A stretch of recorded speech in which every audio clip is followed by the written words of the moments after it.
വിശുദ്ധ ഖുർആന്റെ ഈ ആയത്ത് സമകാലിക പ്രശ്നങ്ങളിൽ കൃത്യമായ ഒരു ഓർമ്മപ്പെടുത്തലാണ്.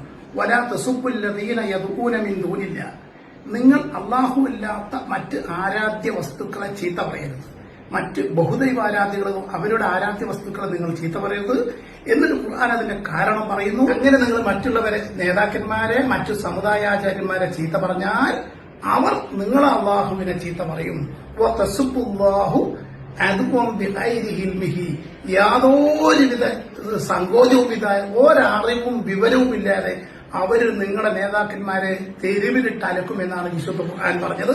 ഇത് സമകാലികമായി വായിക്കുമ്പോൾ ഞാൻ പറഞ്ഞു വരുന്നത്, നേരത്തെയുള്ള ചില സമുദായ ആചാര്യന്മാർ മുസ്ലിം ലീഗിന്റെയും മുസ്ലിം സമുദായത്തെയും മേക്കിട്ട് കയറിയിട്ടുണ്ടെങ്കിലും നമുക്ക് പ്രവാചകചര്യ വിശുദ്ധ ഖുർആൻ നമ്മളെ പഠിപ്പിക്കുന്നത് അങ്ങനെ പറഞ്ഞാലും അത്തരം സമുദായ നേതാക്കന്മാരെതിരെ നിങ്ങൾ പറയാൻ നിൽക്കരുത്. ഇപ്പൊ നോക്കൂ, നിങ്ങൾ ബഹുമാന്യനായ പാണക്കാട് സാദിഖ് അലി ശിഹാബ് തങ്ങളുടെ കോലം തെരുവിൽ കത്തിക്കപ്പെടുമ്പോഴാണ് പ്രിയപ്പെട്ട മുസ്ലിം ലീഗ് പ്രവർത്തകർ എനിക്കെതിരെ പൊങ്കാലയിടരുത്. ഞാൻ മുസ്ലിം ലീഗ് പ്രവർത്തകരോടും ബഹുമാന്യരായ തങ്ങളോടുമുള്ളൊക്കെ ബഹുമാനം നിലനിർത്തിക്കൊണ്ട് പറയാണ്, നമ്മുടെ പ്രവൃത്തി നമുക്കെതിരെ തിരിഞ്ഞ് നമ്മുടെ നേതാക്കന്മാരെ തെരുവിൽ ആക്ഷേപിക്കപ്പെടാൻ കാരണമാകരുത് എന്ന് മാത്രവുമല്ല, കേരളത്തിൽ നിലനിൽക്കുന്ന സാമുദായിക ഐക്യം, സാമുദായിക സ്നേഹ സൗഹാർദ്ദ അന്തരീക്ഷത്തിന് കോട്ടം വരുന്ന ഒരു പ്രവർത്തനവും മുസ്ലിം ലീഗ് പ്രവർത്തകരെ നമ്മുടെ ഭാഗത്തുനിന്ന് ഉണ്ടാവരുത് എന്ന് മാത്രമല്ല, ഈ കൂട്ടത്തിൽ മുസ്ലിം ലീഗ് നേതൃത്വത്തിന്റെ അവസരോചിതമായ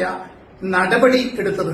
കാരണം നമുക്കറിയാം, തൊടുപുഴയിലെ മുസ്ലിം ലീഗ് പ്രവർത്തകരാണ് ഇவ்விധം പ്രകോപനപരമായ മറ്റ് രണ്ട് സമുദായ ആചാര്യന്മാർക്കെതിരെ ഇത്രയും പ്രകോപനം സൃഷ്ടിക്കുന്ന പ്രസ്താവന പ്രകടനം നടത്തിയതെങ്കിൽ നിമിഷത്തിനേരം കൊണ്ട് യാതൊരുവിധ തടസ്സവും മടിയും കാക്കാതെ ലീഗ് നേതൃത്വം ഈ പറയുന്ന ലീഗ് കമ്മിറ്റി ഒന്നടങ്കം തന്നെ പിരിച്ചുവിടാൻ മാതൃകാപരമായ തീരുമാനം അവരെടുത്തിട്ടുണ്ട്. ഏതായാലും സാമുദായിക അന്തരീക്ഷത്തിന്റെ, അതിന്റെ സൗഹാർദ്ദത്തിന്റെ കടക്കൽ കത്തിവെക്കുന്ന ഒരു പ്രവർത്തനവും മതേതര വിശ്വാസികളുടെ ഭാഗത്തുനിന്ന് ഉണ്ടാവാതിരിക്കട്ടെ. വിശുദ്ധ ഖുർആന്റെ ഈ പ്രഖ്യാപനം നമുക്കൊക്കെ മാതൃകയാണ്, അത് മഹത്തരമാണ്.